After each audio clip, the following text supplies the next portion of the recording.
Welcome, everyone. You're here for the Education Council Consortium um, discussion on building relationships within your council. So the first thing that I would like to do is ask each of our panelists to just quickly introduce themselves, tell us what your experience is with on education councils, how many years, and what district. And then we'll get into the questions. And I'll just say I'm Jonathan Greenberg. I am a board member of the Education Council Consortium, and I just finished my third term on the CEC in District 30 in Western Queens, and I will be the moderator of today's discussion. Lila?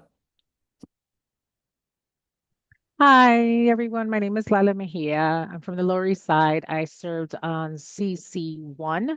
I believe I started attending meetings maybe 11 years ago, but I think 8 years ago I got on. Not completely sure. I don't remember. And Gavin? Good evening, everyone. My name is Gavin Healy, he, him. I have been on CEC 2 as an elected member, as the IEP member since 2023. I think I attended my first CEC 2 meeting in 2020, probably just a couple of months before the pandemic and everything, switched to Zoom. Thank you. And Erica? Good evening, everyone. My name is Erica Kendall. I am the current president of CEC 17. This is my 7th year as president.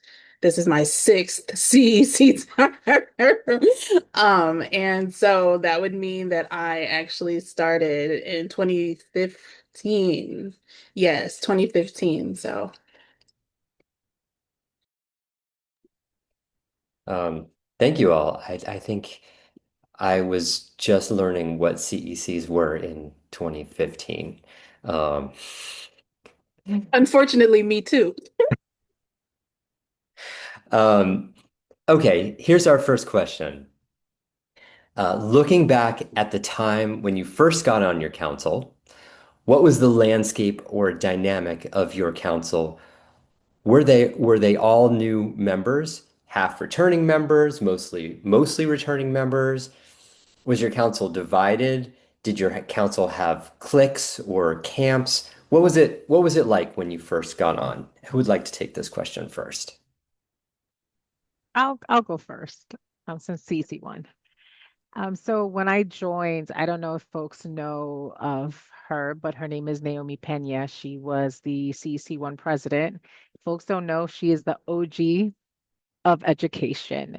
So that should speak volumes of the shoes that she left for me to fill. Our CEC we were united, new and old members. One thing about our district is that there is a school in our district that we've been fighting. Why are they in it? Nest, because a lot of the families are not from the community, and it's been a long struggle. And even those members, representatives, we did a lot of community events. So I felt like I was very confident in my next steps as a leader for the CC presidency and what that was going to look like. And so I just was super excited to be in that space. Like I feel like Naomi really left the group and our admin Danielle, who's still the admin now, in a really great space. So I was very fortunate coming into the CEC one and how Naomi left it for us.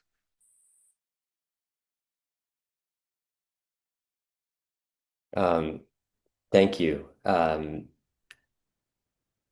wants to go next? Erica?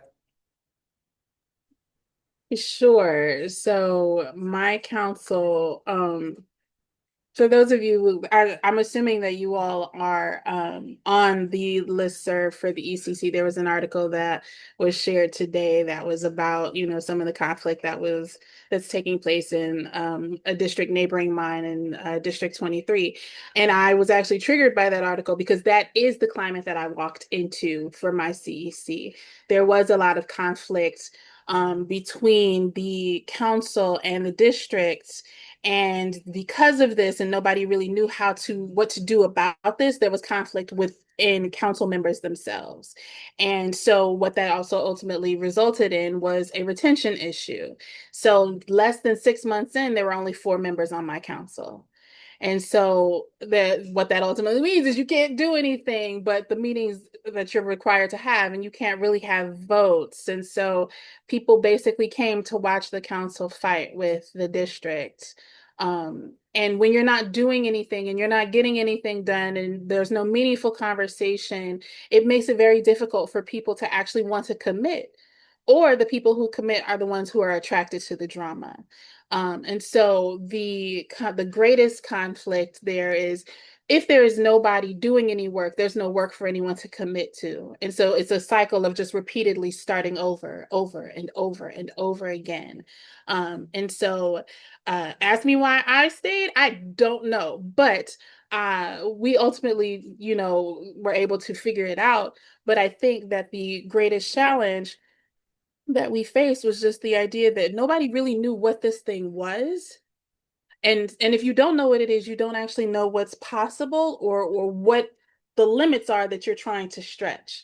And so, just the cycle of everybody starting over and over and over again, made it that much more challenging, I think. So Thank you, Erica. That's a very familiar sentiment. And I think that many of us who've been on councils have experience being at times in our council where you kind of don't know what to do.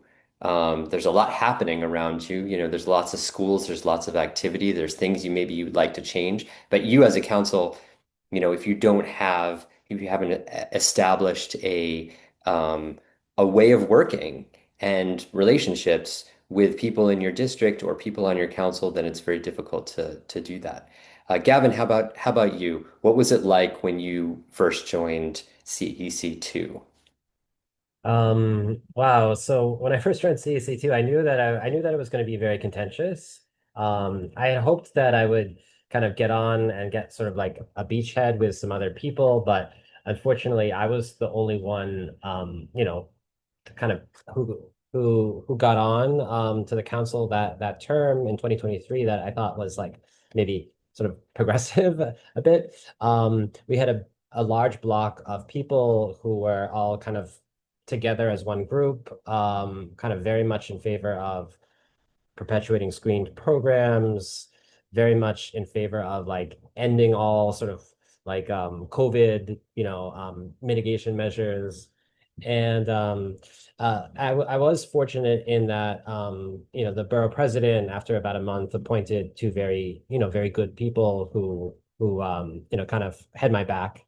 I was also fortunate in that one of the new members who I didn't know before, and actually I don't think anybody really knew, turned out to be a very, very supportive and very, thoughtful person. And so we after a couple of months, we kind of established a group of people, but we were very much like, 8 versus 4 for 2 years. So that kind of kept us in a bit of a difficult position, but we did our best and we tried to work through that.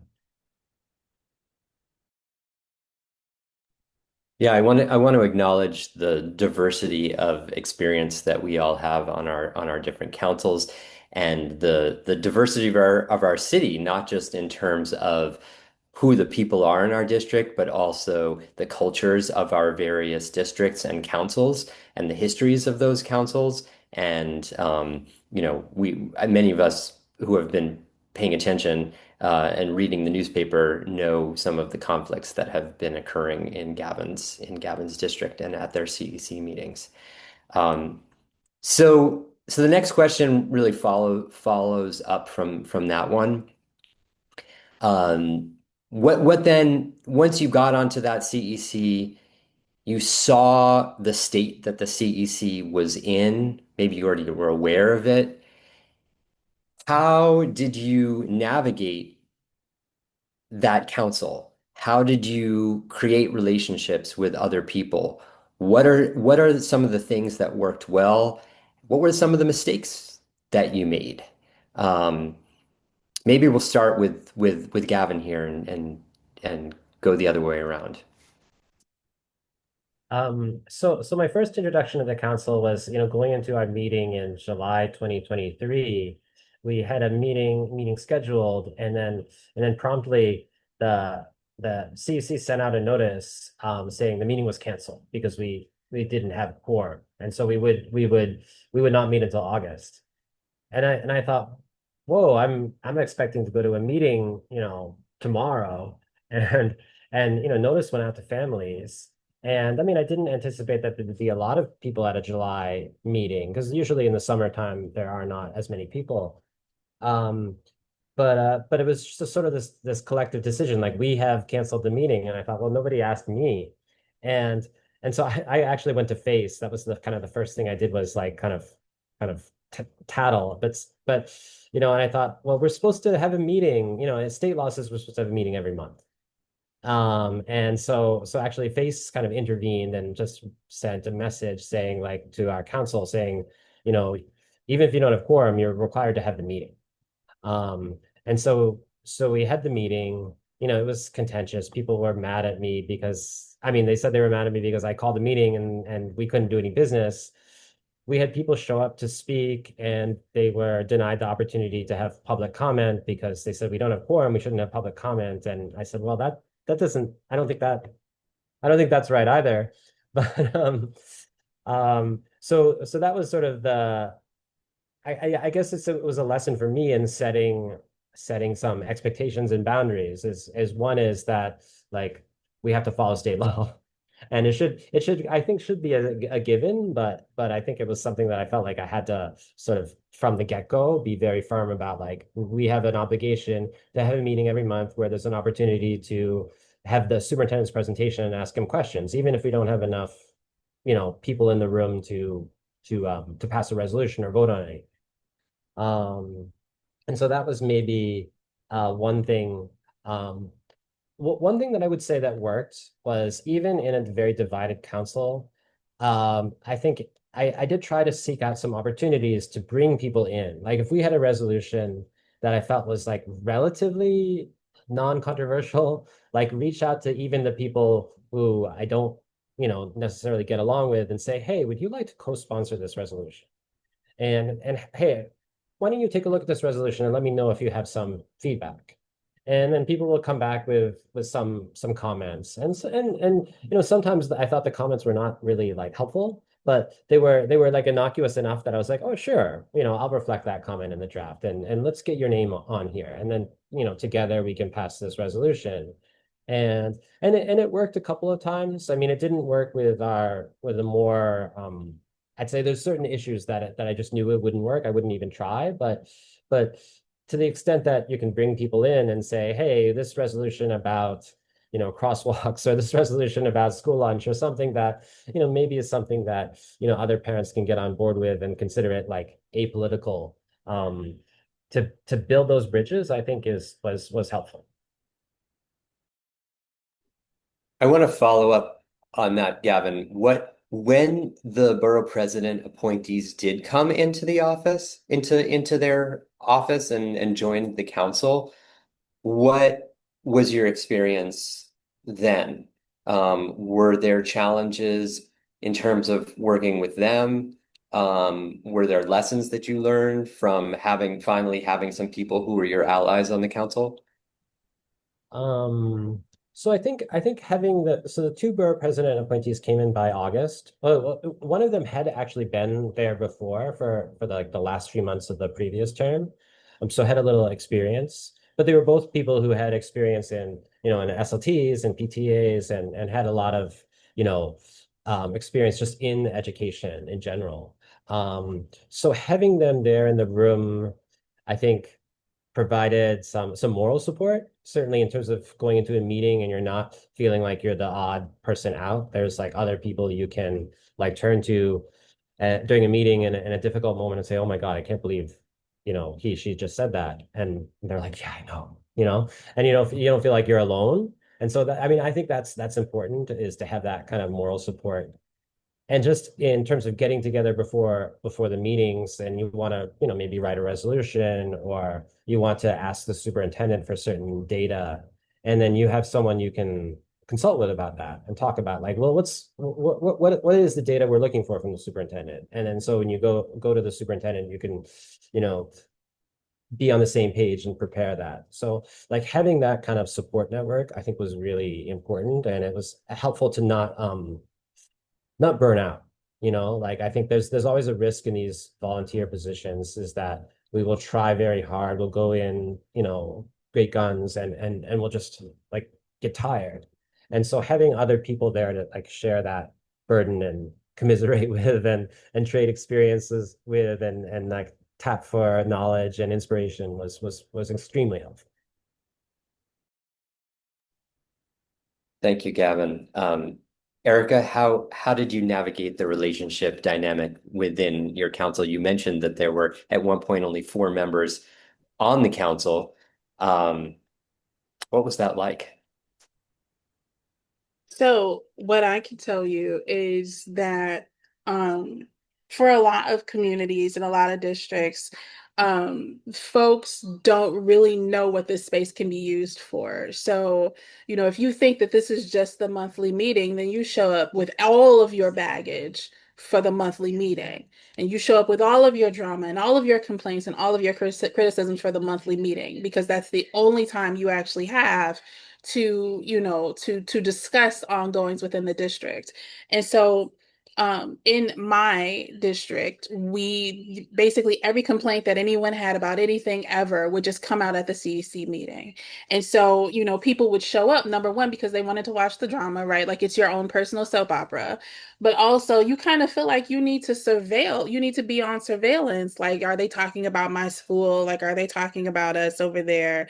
And it's like, that's not productive, because if I have a like where I am today, if I have a criticism or a concern about a school, I have the open line of communication with that school leader. I can go directly there. I can learn about what the challenge is and bring that to the superintendent in a way that's actually productive. So I say all of that to say the first thing we did was try to create open lines of communication with our district office, to give people the opportunity to be heard in a way that is not necessarily public meeting facing, because every piece of information that we have as CEC members is not necessarily public information that can't necessarily be shared. Also, if we don't call the meeting and we're not conducting business there, it does not have to be notified to the public. So the reality of this is making sure that there are open lines of communication between the council members and one another, but also with the council as a body and the entities that support us, was the first step.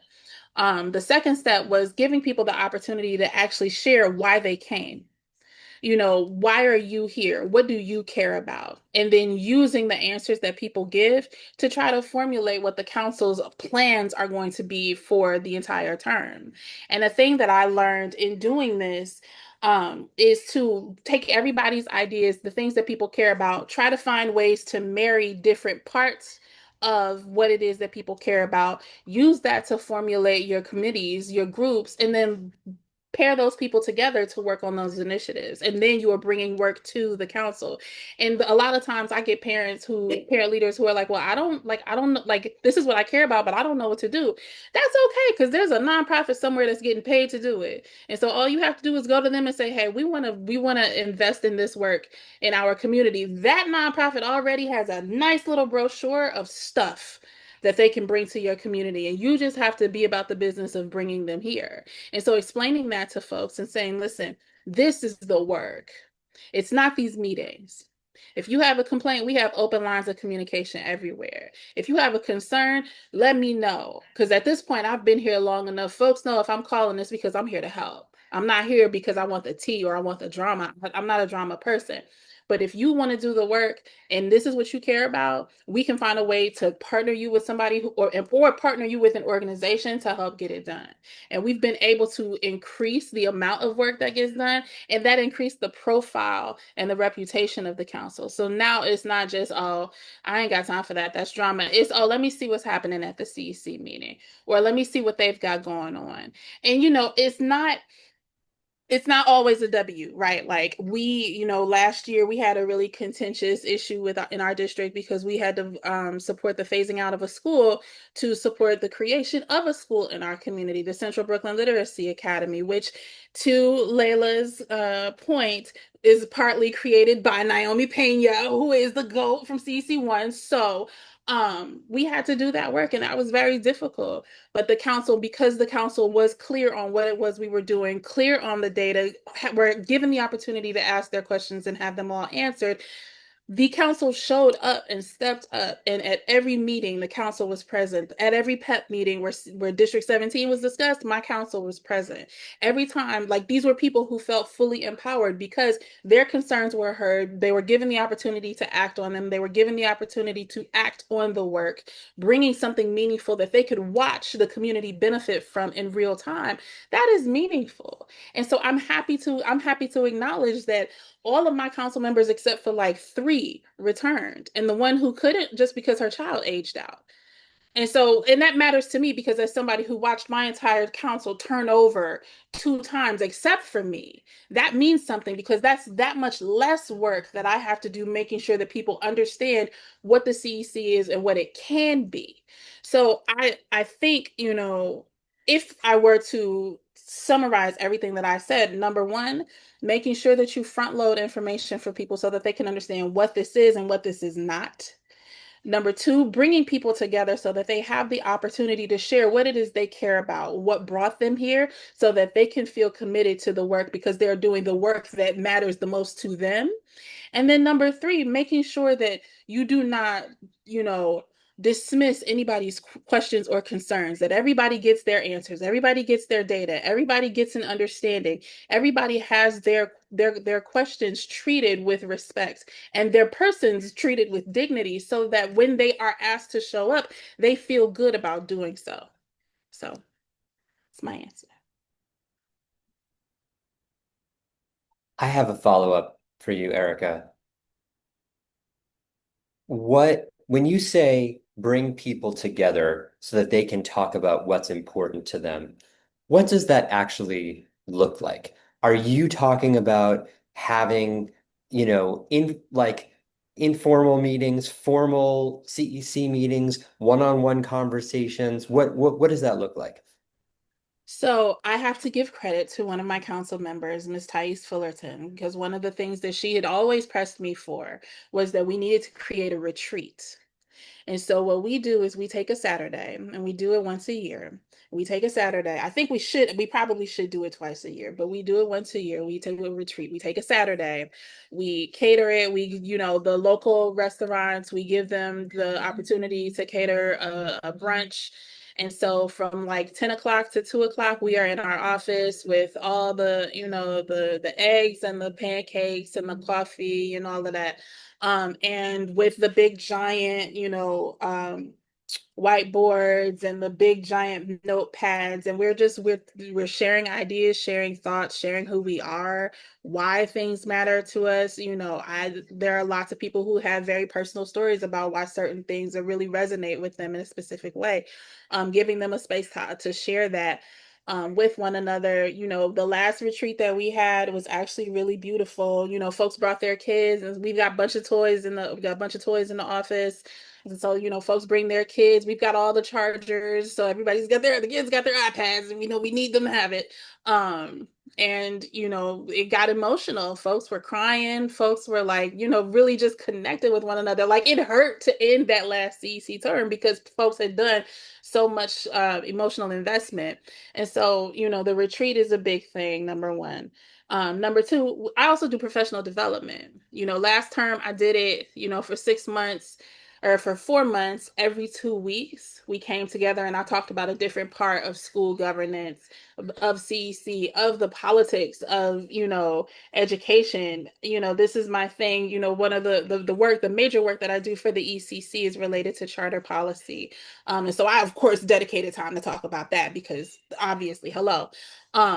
But we tackle different elements of what it means to do this work and to give them the opportunity to ask questions.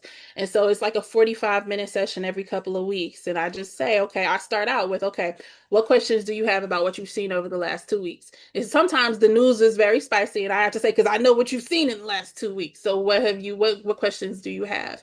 And then I do, 25 minutes of whatever it was that I was going to present on. And then I give, 10, 15 minutes for them to, either ask questions about that or just complete open mic. And after that, that's it. And so those are the two primary opportunities that folks have when it comes to what I facilitate. My superintendent also hosts a mid-month meeting where folks can come ask her questions and she can report on the district, any information that isn't necessarily appropriate for a public meeting.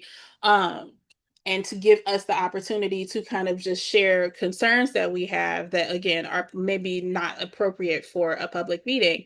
And so, open lines of communication everywhere. And also being committed to folks in creating the repetition of understanding, oh, I'll have the opportunity to elevate this later, so that it does not need to explode in a public meeting. Thank you, Erica. Lila, how did you navigate the relationship dynamic within your council when you got on? So I want to be really honest and transparent. I can't share the same experiences. I think because we had such a great leader that I I only focus locally on the schools in my district. And when our president left and I kind of took over the reins, I felt unsupported. I felt like I was thrown into a space where I didn't know that there was a network of people. I wasn't familiar with ECC. I wasn't familiar with PEP. I wasn't familiar with any of that because our president at the time did all that. And I soon realized that my position was very lonely and unsupported, and I didn't have a council that supported me.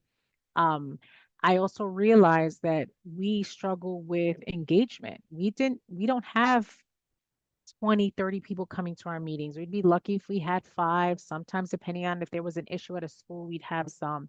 So I feel like I was dealing with lack of knowledge, didn't know these groups, didn't know what they did. I thought that there was a training for presidents, didn't have that training, didn't have anything. I leaned on our admin, Danielle, for everything. It wasn't a good feeling. I didn't like it. And so I had to remix something. And then we had members coming in that weren't aligned with the former members. I have no problem saying it. I fight for social justice rights. I'm an activist in my neighborhood. The Lower East Side is very different because we're open district. And even though we do have, because of gentrification, we do have mixed schools, but we do have a high concentration of Black and Brown people, and those schools are the ones that are struggling the most. So it was really tough for me to navigate, and I realized that I just had to remix what I thought my position was, right? And so I decided, because I didn't have the support, and some of our members, because they had their own interests, they didn't follow up with schools. They didn't go into the schools, and they would nitpick at the little bit of things that weren't important. So I was blessed that I had a position where I was able to stay in community. And I took the initiative to go to every school, talk with principals, talk with parent coordinators and PTAs, right? Because those are three very different conversations. What the principal says, what a PTA says, and what a parent coordinator says don't always align. So I really took the effort to learn everyone, have that one-to-one, and build that relationship, because I had to come up with content for meetings. No, I had no blueprint. And so it was making sure that every time we had a meeting, I was preparing or I was bringing something back. And I would host a lot of events in the neighborhood, Thanksgiving, Christmas, like trying to always have events. And I would be blessed if two people came from the CEC. It was more the volunteer network that I created. And I will say that even after me leaving as president, I still have those relationships, which I am blessed. And I think, I'm probably jumping ahead, but I left the council because I felt like the work wasn't being done because we were being nitpicked on things that had nothing to do with the students and the students from the neighborhood and the support services they needed. And so, because of the relationships that I garnered with these principals and everyone, I continued doing the work, but just not on the CEC level. And I still do that work now. I'm not involved with my local CEC. I don't know what's going on, but I can tell you everything that's happening in my schools. And so that was my kind of experience. I didn't learn until as I was about to transition out about I met Shino and I met all these other people, but I was completely clueless. And moving forward, I wish that their face or someone had a support for others so that we knew how to navigate this. Right now, I feel like I'm more seasoned. I did the Education Warriors through AQE, but like I didn't know that when I first came into it. I didn't know about funding and IEPs. Like, so it was just a crash course. And I am grateful to the admins of my CEC who really helped me. Yeah, I can really relate to that. I was president for 1 year while I was on CEC 30, and we had an AA, an administrative assistant, who had been with our council for the better part of 20 years. And she knew everything, she knew everybody. Now there were pitfalls because she actually kind of had a lot of power that if she wanted to use it, you had to be careful of what she told you and who she talked to. But as somebody coming in, and I'm sure you can relate, Lila, that was invaluable because there is no training for presidents, and there probably should be. Um, but yeah, I really can Yeah, no, and I will add though, we also have a really great superintendent.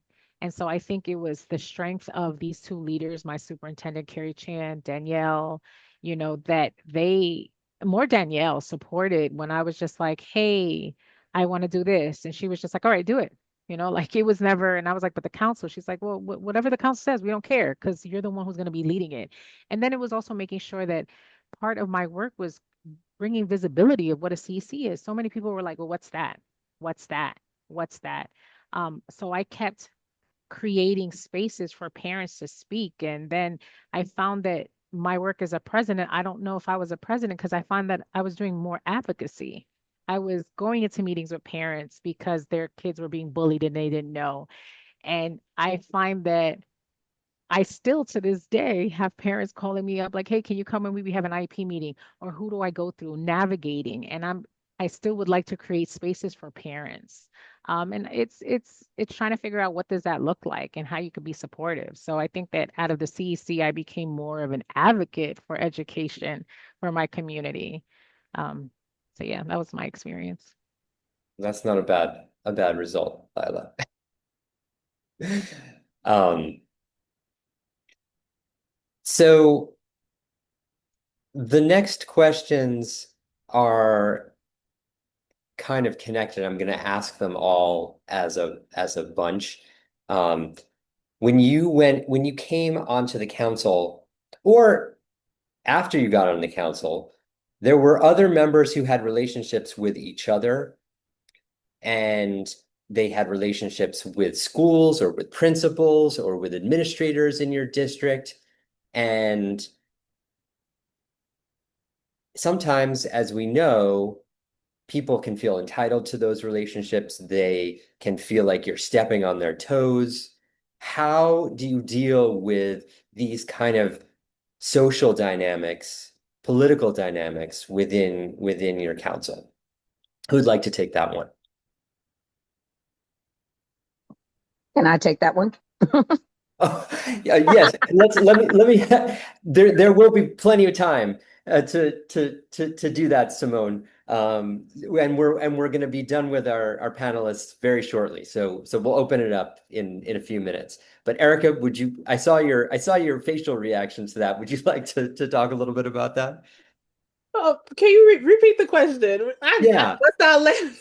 Repeat the question for me.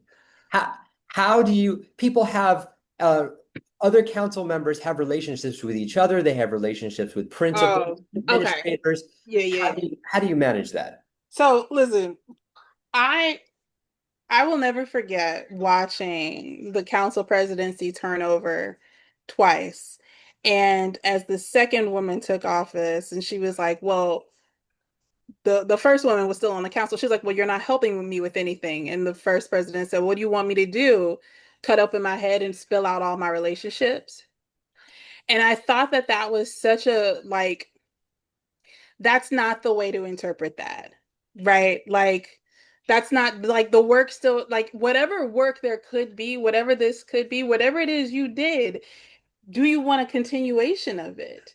And if so, do you believe that it is your responsibility in some way to support that, even if you do not retain the presidency? And so, um, I think that,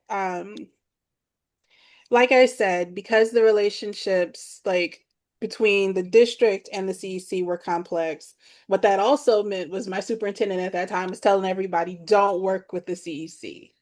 And so the people who were able to work with principals were the people who were there prior to that superintendent arriving. And so if you retained your relationships with principals who were still there, principals and parent coordinators who were still there, you were able to talk to principals. Everyone else was just not. And that is a part of the reason why only 4 people stayed. Um, when I tell you it was the model for toxicity, it really was. And so I think when it comes to navigating that, I'm not even gonna hold you. Naquan's here. I'm sure he remembers. We had a situation in my district where a student was shot, and they were shot and were hospitalized in a way that they missed their promotion ceremony. And so the DOE hosted a promotion ceremony for that student in the hospital, which was a beautiful thing. The CEC was not invited. And so we had a meeting, it's a president's meeting with the chancellor, because at this point I had just taken over the presidency and I was like, I don't want to lead in the midst of all of this toxicity. And so I brought this up in the meeting with the chancellor, who was Carranza at that time. And I was like, there was no real way for the CEC to contribute meaningfully to this, because we can't use our budgets in that way. There's no real, like, there's nothing that we could have done unless we like pull together money. This district, everybody does not have money like that to be able to do something like that. And Naquan jumped in and was like, actually, you need to talk about the fact that the superintendent was present for the promotion ceremony they had for this child at the hospital and did not invite the CEC, and how toxic he treats the CEC there.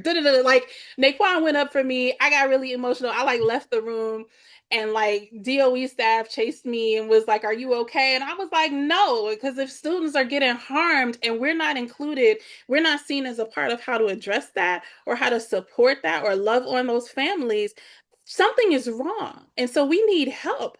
And I can't lead in that kind of circumstance. And that was the start. But that was because there was like an avalanche of phone calls that happened after that conversation.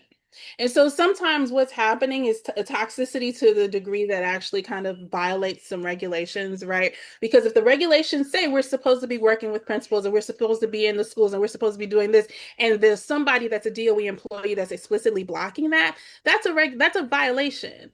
The regulations cannot be dutifully and faithfully executed. There's a problem there, and that could only be addressed by Central. So sometimes what's happening actually requires outside support.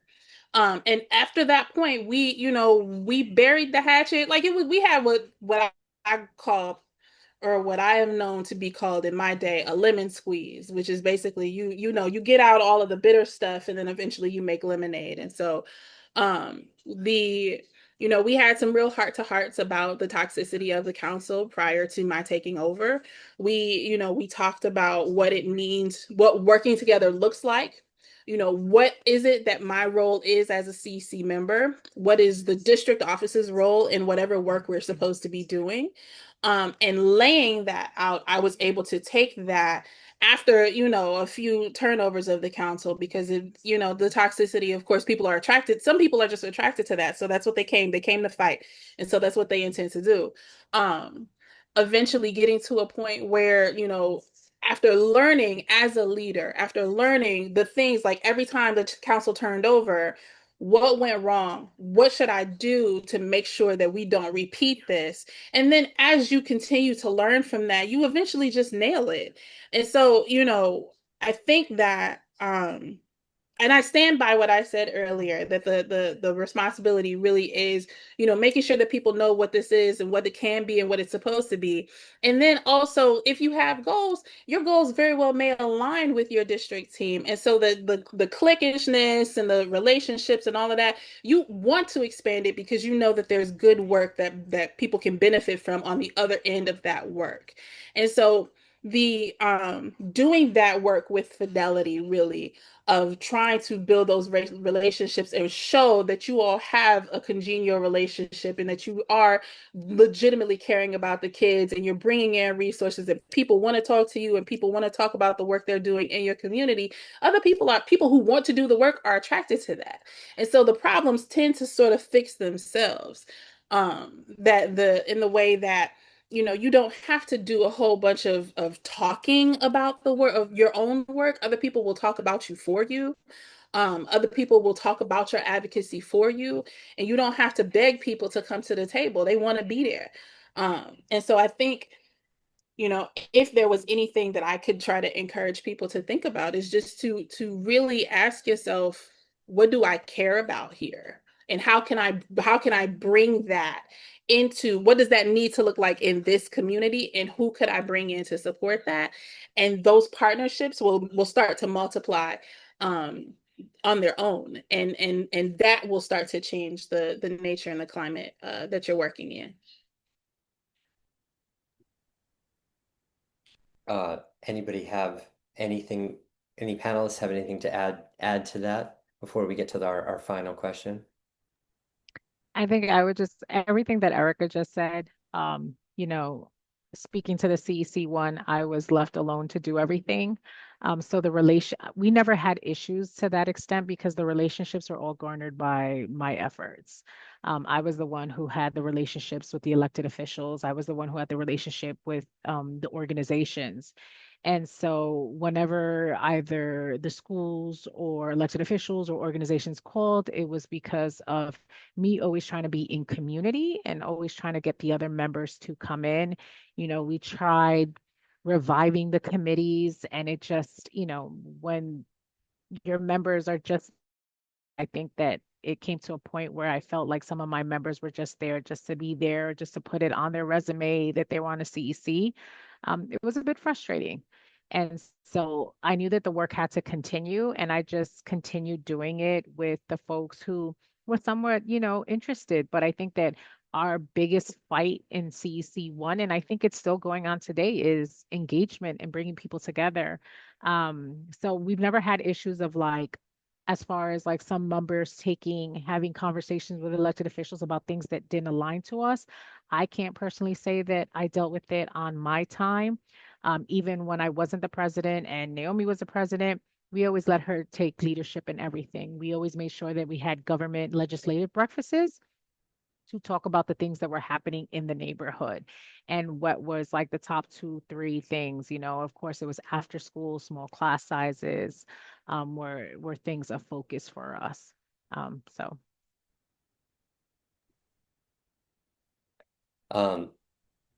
Gavin, did you want to add anything to that? Yeah, well, first, I wish I had had the benefit of listening to Erica and Lila and you before I started on CEC too, and that would have helped. But yeah, I mean, building relationships is very important, and I think that I did face a situation on my council where it was sort of a double-edged sword because some of the people on my council had cultivated relationships with certain schools. Often it was their own school, or like a very select group of schools. And I mean, I got assigned schools to be at, the CEC liaison to that I didn't know well, but I tried very hard to build relationships with them. And I think people at the schools were grateful for that because I got as the sort of the minority on the council, in terms of like the sort of political persuasions going on. I got assigned like the schools that like they didn't want, that they thought were like unpopular or like, not in their corner. And I think those people at those schools, principals and PTA, were kind of grateful to have somebody who came and listened and paid attention. And so, I mean, I think that's one way to build relationships is to just listen and pay attention and, seek out ways to do that apart from sometimes apart from the council meeting. Because I mean, I think one thing that Erica mentioned that kind of really resonated with me was kind of thinking that like the meeting is not the be all end all of it. Like the meeting is just one part of it. And in some ways, like the really consequential work gets done in a committee, gets done in advocacy to people at the DOE, get to advocacy to our elected officials. And so I think there's other opportunities where we could, do work even if you know the atmosphere in the council is toxic. We can, like, I was chair of the committee on students with disabilities, and I felt like we weren't getting heard in the regular meeting, but we can have our own, council meeting, our own committee meeting where we can invite the superintendent, we can invite the deputy superintendent, we can invite, occasionally somebody from DOE Central, and sometimes invite somebody from the assembly member's office, and people from the community board, and we can talk, in a more like sort of supportive environment. And I felt like in those meetings we actually got stuff done, not a resolution, but we were able to like connect with people, and then people that were happy to have that forum that is like not like you get 2 minutes to the mic, and you feel on the spot, but it's like a more like kind of welcoming environment. And so trying to seek out those kinds of things was important for me on the council when I felt like sort of some other avenues to build relationships were sort of closed off. And so just like seeking out those different ways, was kind of, I think, helpful for people in the community, and also just like personally, like helpful for me to feel like, oh, I've accomplished something, even though the meeting felt like it was a total waste of time. It was like people shouting at each other, but at least in this committee meeting, we were able to like, maybe push that envelope a little bit. That's very, very important to remember. Well, and that actually kind of gets into the content of the last question a little bit, which is about your relationships and your fellow council members' relationships with external organizations. And I think, to some degree, you were talking about relationships with PTAs and with principals or administrators. And, I think my experience is really confirms what you said, that those relationships are really, really important. What about other relationships that you might have had or that your fellow council members might have had that made an impact in how the council was able to function? Anybody want to take that?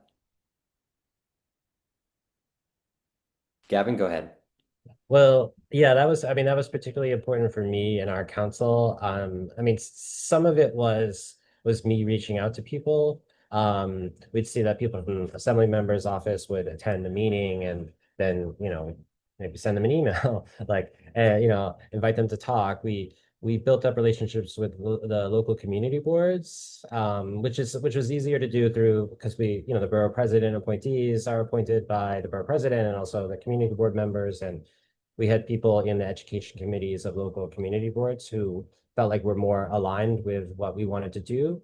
I think that in our CEC, which became very well known for its controversy, its political controversy with, Moms for Liberty coming to give a town hall and some of our CC members like attending that meeting as panelists, we, had a lot of elected officials who kind of who stepped in and wanted to connect with us for that reason. And I think what was important for us was saying, hey, this is not a one-time thing. Like don't just connect with us and move on, like stay with us, like talk with us, and then we sometimes actually invited some of staff members from our elected officials office to attend like a meeting with FACE. Like if you're going to meet with a deputy chancellor, it seems like nice to have somebody in your corner from the state senator's office or the assembly member's office, just to remind them that, hey, part of the bargain of mayoral control is that you're creating the structure here where we can do this work, where we can act as a like a body that can communicate with the DOE and with parents and give you that parent voice. And you need to hold up that end of the bargain. So building those relationships was important. And I think that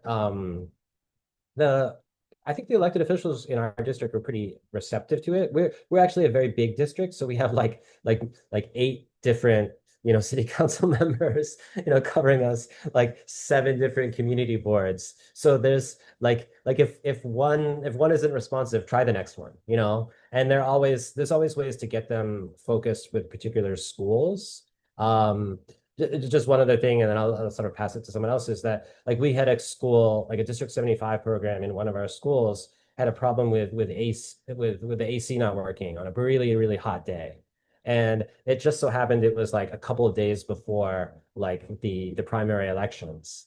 And I was like, wow, we got that problem fixed so fast by calling up the city council members office. They're so eager to step in. And I mean, people were grateful, but we were also like, yeah, we really have to leverage those connections. And I think that was important.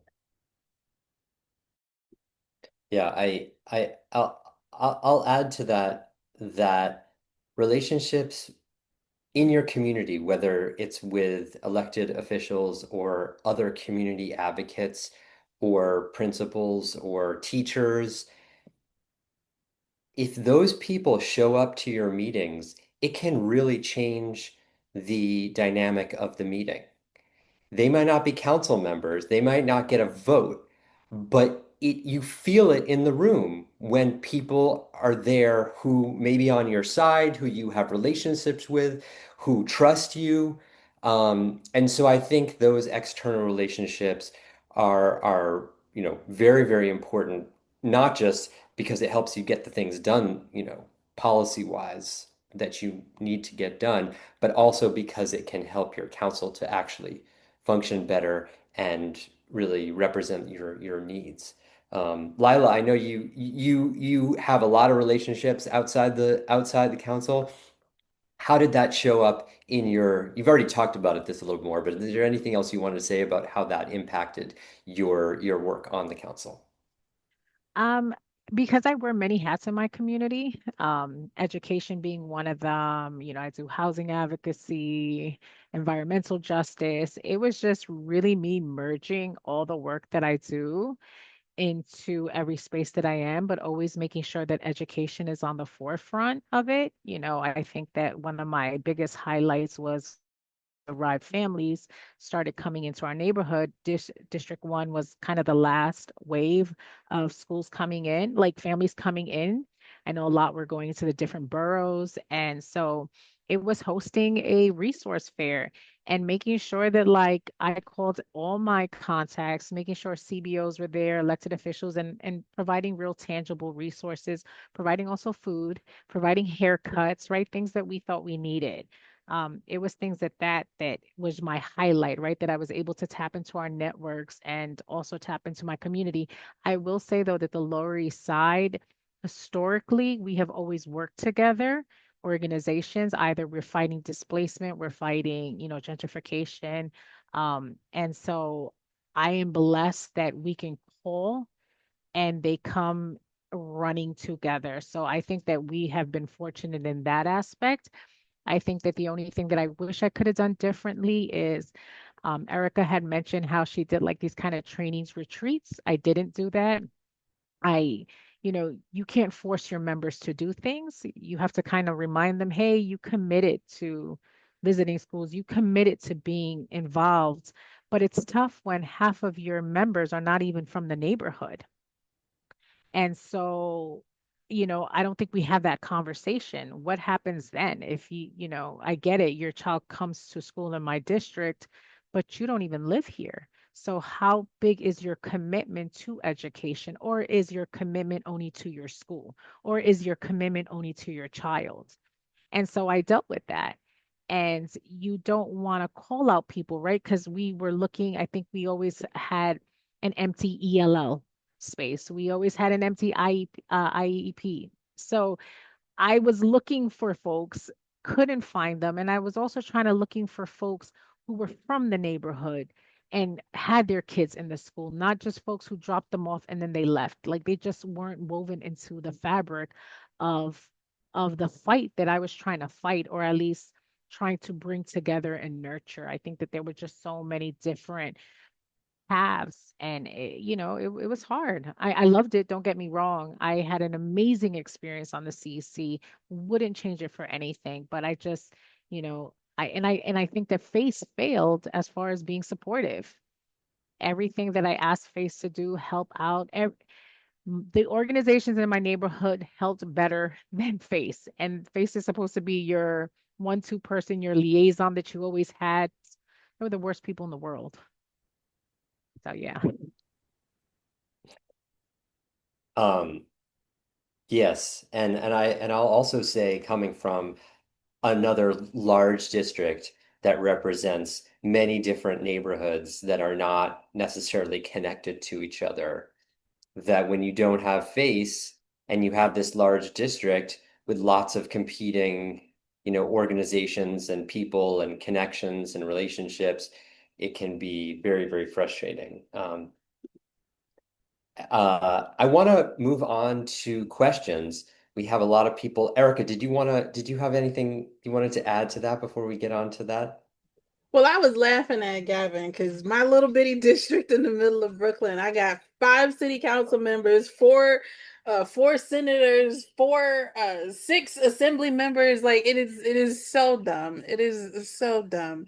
Um, but like I did want to say that just because of that, thinking about that, um, in terms of resources, nobody in my district had them. I think sometimes we believe that parents are kind of like naturally community organizers. And I always the line I always tell my PTAs is, listen, you're as a PTA, we don't talk about it enough, but a PTA president is a community organizer. And to think of it that way, that um if you branch out your idea of what it is that you do in these roles, bringing in other people who specialize in different parts is the meaningful part, is the part that actually gets stuff done, because you won't always have time. There are very few of us that are blessed to be able to do this full time. And so when you can connect with the people who do, that's when the good stuff happens. But I didn't have those relationships. And honestly, many of the parents who come in, well, I would say prior to this term, I think, they don't have it either. And I think, for me, I'm a little bitter. I can acknowledge it because I remember coming into this role and I kept being met with people in the community who did not think I could do it. And it was like they were trying to consistently ask me questions that I did not know, because I did not know that the CEC was supposed to know these things, because who had ever presented this information to me? Who was responsible for telling me? I didn't know that this was supposed to be a part of the school visits. And when I did school visits, principal, pardon my language, but the principals would blow smoke up my ass. Because if I'm asking you why your students are struggling and you're telling me what struggle, baby, it's in the data. What do you mean? The data says it's a struggle. What's happening? Oh, nothing. I I wouldn't know. And instead of wanting to actually tell me or explain it to me, or you see that as a teachable moment, it was just an opportunity to basically rag on me for not knowing, which is fine. I'm gonna learn it. And then you eventually gonna have to come to me for it later on anyway. You're gonna see me again. So what's the point of of treating people like that? And so that is what I encountered. And so, whatever relationships I've earned and whatever work I've done is because I was in the trenches doing it, and I was in the trenches earning it. but it's my goal now, so to make it so that people don't have to struggle like that. Because if you are showing up to volunteer your time to commit to your community, it should not be pledging. Like I'm not going undergoing hazing to be a CEC member. I'm not getting paid. I'm not like I can't carry this with me like anywhere. It does not make sense. And so I feel like um you know, when I thinking about the politicians, the people who showed up first for me were the politicians. Just going to the offices and saying, "Hey, I'm this is what I'm doing now. I would love to hear what your thoughts are on education, what matters to you." And I will never forget the assemblywoman who represented me at the time came to the meeting. She was in her workout clothes, like she was on a jog, and she's popped by the meeting and was there for the meeting where I was first elected president. And she looked at me and she said, "I knew you could do it. I knew it would be you." And it was funny because I had just saw her at an event. She's no longer my assemblywoman, but I just saw her at an event last month, and she came up and she hugged me and she said, "I told you you could do it." And I about messed up my makeup because I was just like, "Oh my God, that's why I love you." But it was that kind of mentorship and that kind of love and that kind of just like gentle nudge and that kind of um commitment to helping other people learn that helped me. And so, trying to turnkey that. It's not just for me, it's not just for the council. It's like somebody in this room says this all the time because we are leaders who also inspire leaders. We are leaders who lead leaders, and then you inspire leaders. And so if you can create a sort of cycle that just continuously infuses more and more and bigger and better into it, you have so many more people who are now equipped to be able to contribute to that in a meaningful way. So I didn't have it, but thankfully we do now. And I'm very blessed to have been a part of that. And that's a fitting way to end our panelist portion of the discussion. I'd like to open it up for questions or comments. Please raise your virtual hand if you would like to talk about any of these issues from your own perspective or ask any questions of our panelists. Robert. There we go. Oops, that didn't work. Hello. Yes, there you go. Oh, thanks, sir. Hi, everyone. My name is Robert. I'm from District 1 as well, like Lila. It was wonderful to hear her about the engagement piece and as well to hear Gavin and Erica speak. And I think there's so much good theory on this call. So my question to everyone is, how can we harness what was discussed on this call and then, put it into an actionable format that we can build on this for all the CECs? Particularly in my case, I do want to build on District 1. I think it's a very manageable small district where we can increase engagement around just, better communication with parents about what the CEC is. For instance, one issue with CECs is that Community Education Council itself is quite a, difficult title to understand what it is. So I just tell everybody it is just a school board.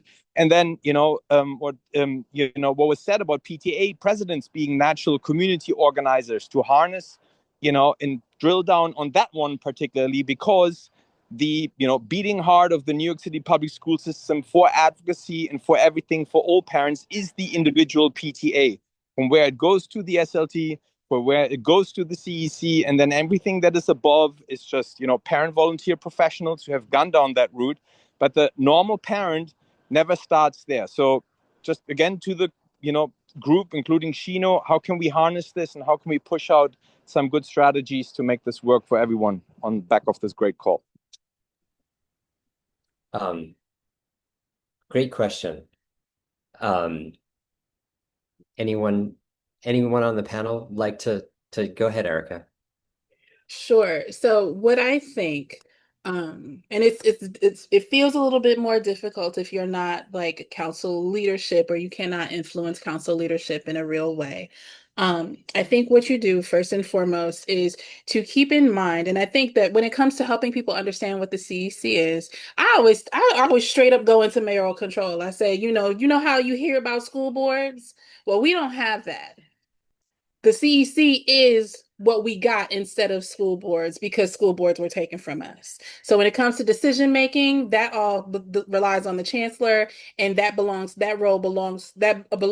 is appointed by the mayor. I always lead with that. I said, so when it comes to influencing the kinds of policies and needs that we have, the best thing we can do is work together.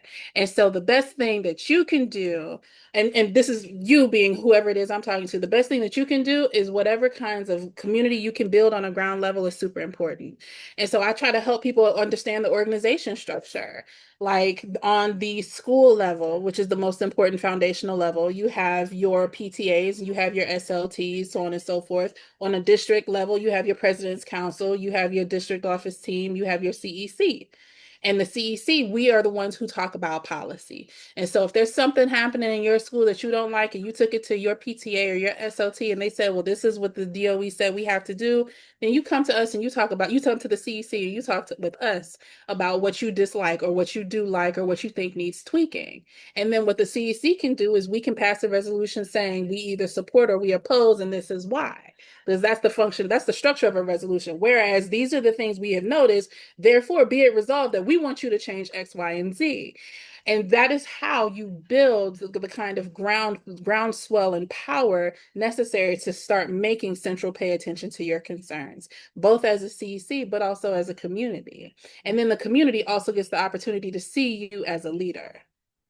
Now, in my community, I stopped asking my council members to show up in person. I know that is so complicated and I know that is very complex, but I have council members with children who are immunocompromised and they were very concerned about showing up for public meetings. And so we haven't really done resolutions. We definitely did a resolution in response to some of the nonsense that was happening in CEC2 related to our queer children and our immigrant community and so on and so forth. Folks definitely wanted to show up for that, and so they did.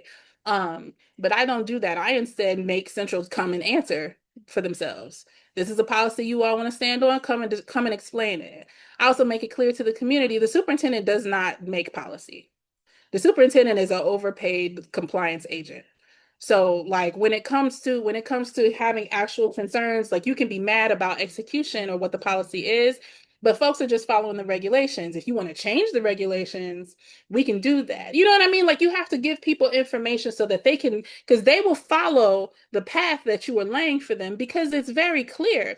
It's just that we tend to sometimes get frustrated at how the deal, like the whole bundle of regulations and the different offices of the DOE, it's like a rubber band ball, and it's like you're trying to undo it. There are so many pieces to it. People get frustrated, but you are there to help them do that. And as a board member of the ECC is here to help you understand the best way to do that for your community too. So the first thing I would tell you is to just get in front of people and talk about the structure of school governance in the city and the role that you play in it. And then to do that, to try to your best to execute that with fidelity. And if you have council leadership that is not willing to embrace that or support that, your bylaws should be clear about the path that you can take around your president, because sometimes that is necessary. If you have a resolution with something that you care about and your council president or their little clique is in opposition to that, you should have a mechanism in your bylaws that allows for you with enough co-sponsors to still have that added to the agenda. Now, if they're violating the agenda, you report that to FACE. But you should still have a mechanism to do those kinds of things. And if you need additional strategies, come to the ECC. We'll help you workshop it.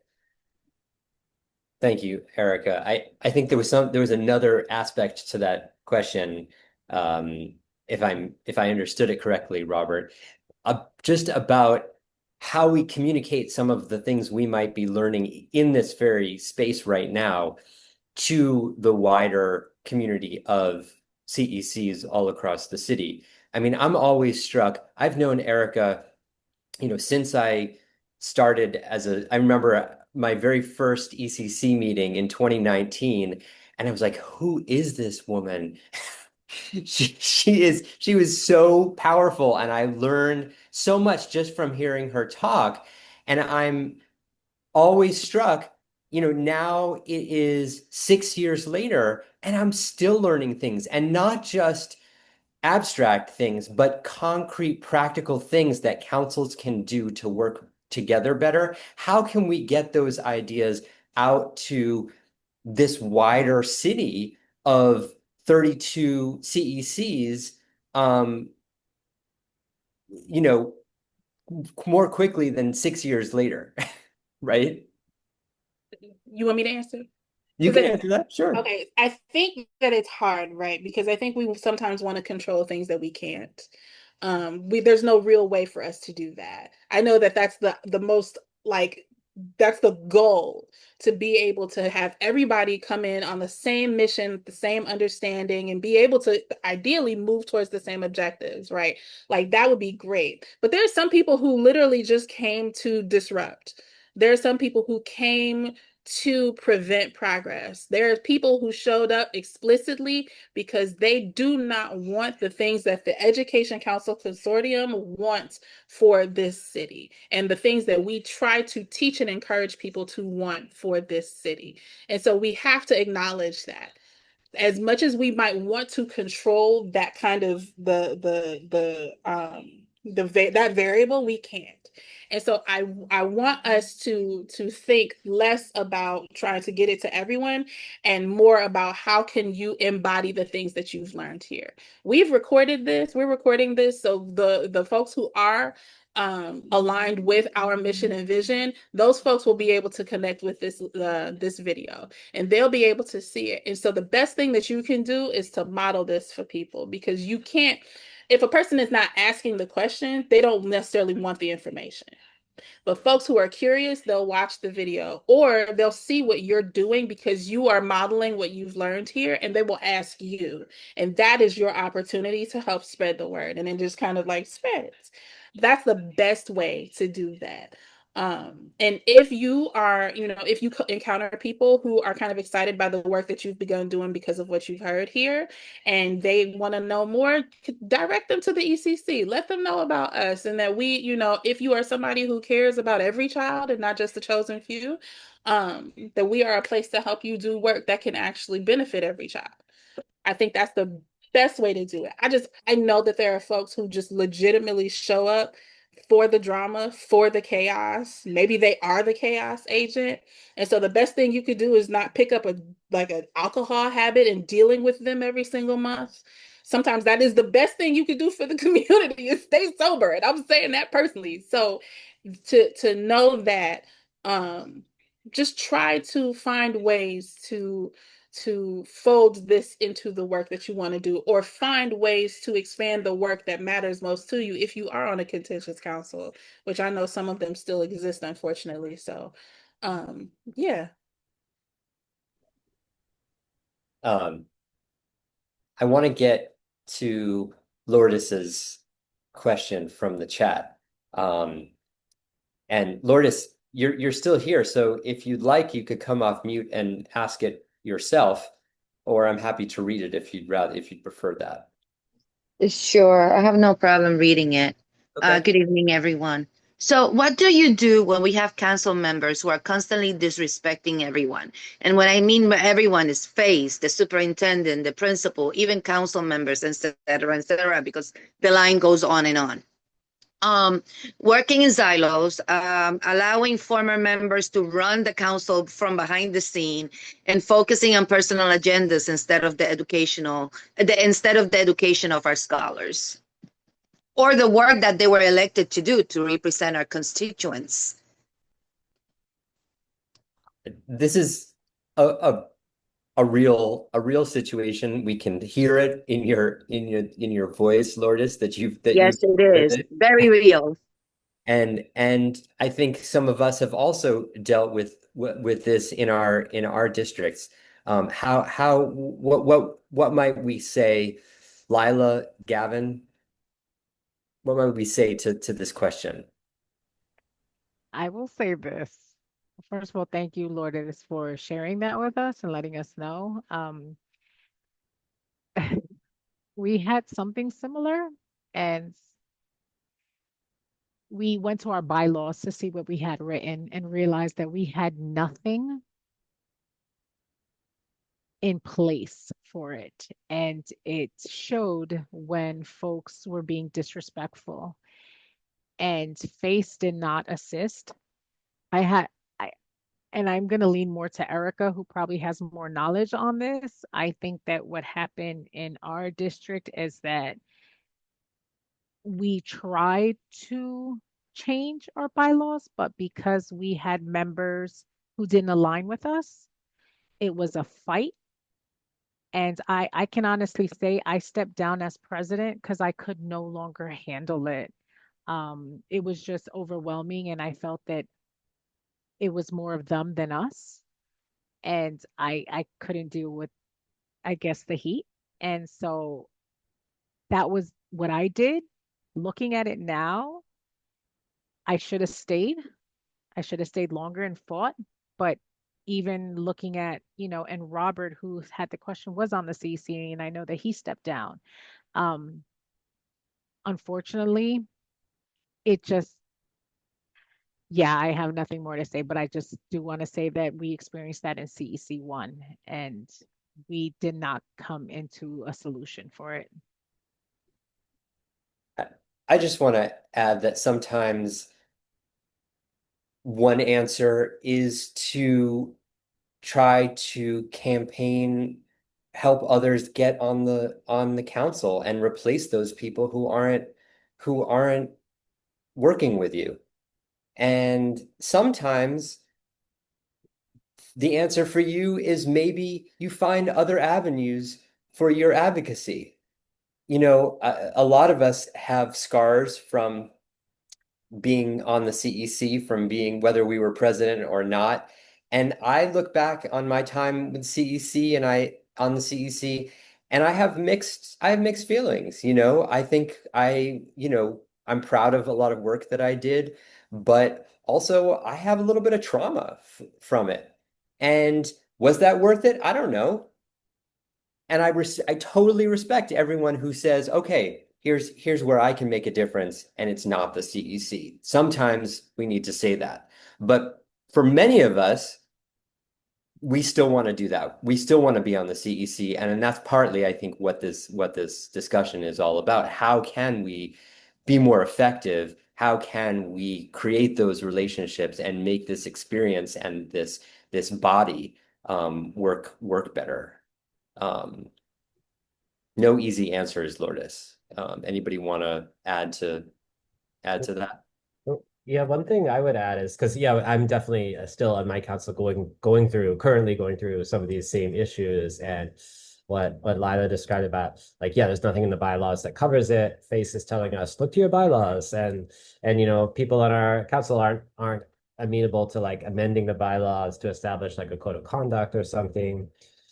One thing that I have found that sometimes can be helpful is rather than having another council member call out the bad behavior, is having the public call it out. When people show up, when parents show up and say, hey, I don't like that, council member, X is or council member Z is looking at their phone all the time when people come and talk about their kid's IEP problem or other important issues, and then suddenly they put down the phone, or they don't. But sometimes sometimes it gets too personal up with the 12 people up on that stage at that table. And so rather than have me call it out, if somebody in the audience calls out, and people in the audience know, I mean, they're watching us, and so especially when we got a lot of people in our meetings. And I think that's one thing that sometimes is helpful. The other thing, I mean, I think is important is what Jonathan said is about campaigning. And I think that goes for anything we do. It's one thing I think is we get on a council and we should be immediately looking for who can replace us up there. I mean, for me, that was kind of because I came into this relatively late, like my child already in middle school, and I got elected to a second term, but this will be my last term because the kid behind me here is going to be in high school soon enough. Like is to think about like who is out there in the community who we might like bring in to do this work after us, because I feel like sometimes like the DOE is also trying to sort of like wear us down. They know that like, well, eventually these people are going to get tired or their kids are going to graduate, and then we'll deal with the next group, but like let's keep that sort of pipeline going and try to find the people who can help us and can kind of continue that work. I think is helpful. I think maybe I got recruited that way by some of the people on this call, so I'm grateful to them for bringing me in.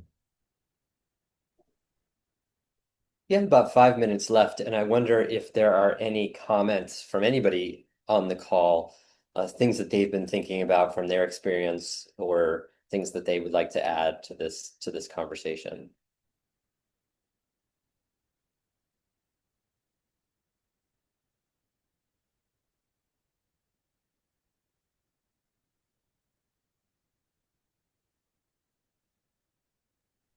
I don't feel like we answered your question, Lourdes, but I think that like the last thing I will say is that I wish that CEC's leadership had better support.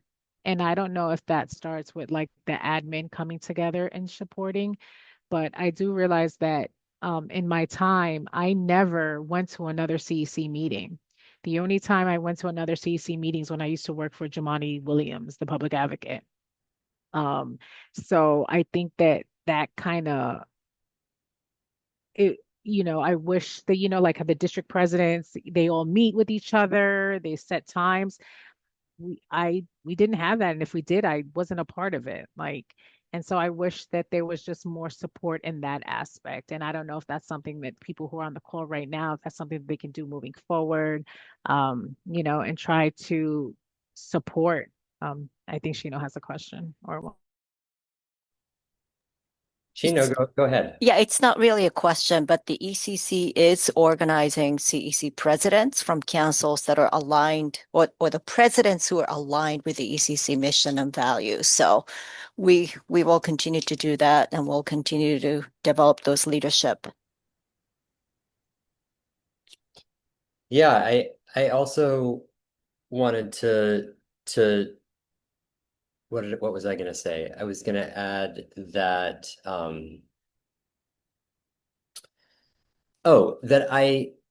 here's a challenge to everyone to just think about, let's say over the next 6 months, a year, 2 years, this theme of we need better support we've been hearing that forever. I'm the chair of the school governance committee of the ECC, and we talk a lot about mayoral control. We talk about what happened before mayoral control, and I've talked to school board members from the 1990s who talk about the biggest problem that they had on their school boards was the lack of support that they got. The central board was supposed to support them, and they didn't do a good job of it.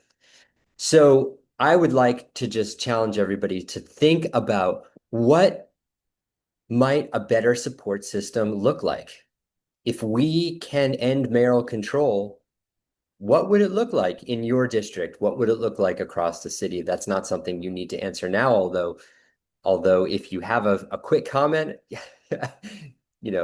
please feel free to unmute. But that's something that I think, the ECC, we're doing as much as we can, but it's a big city, a big system, and there needs to be more ways in which the CECs can be supported. And with that, I think we should call it a night. Thank you. Jonathan, Oh, next yes. week, you're running a workshop on bylaws and open meetings law. Oh, yes. Thank you. Thank you, Shino. Next week, when is it? Thursday? I don't even know. It's in my calendar. It's Tuesday. Next Tuesday. Same time next week. Same time, yeah. Next Tuesday, 6 o'clock. I'm running a workshop on open meetings law and bylaws. There will be some overlap with this. Thank you, Shino, for talking about for mentioning that. We won't really be talking about the political aspects of changing your bylaws as we've been talking about here, but more the mechanical aspects of how to do it and what things you can do. But I hope to see some of you there. And am I missing anything else, Shino? I think you're good. Okay. All right. I'm going to thank you to Gavin, Erica, Lila. Thank you so much for being panelists. Thank you all for participating tonight. And I wish you all a good evening.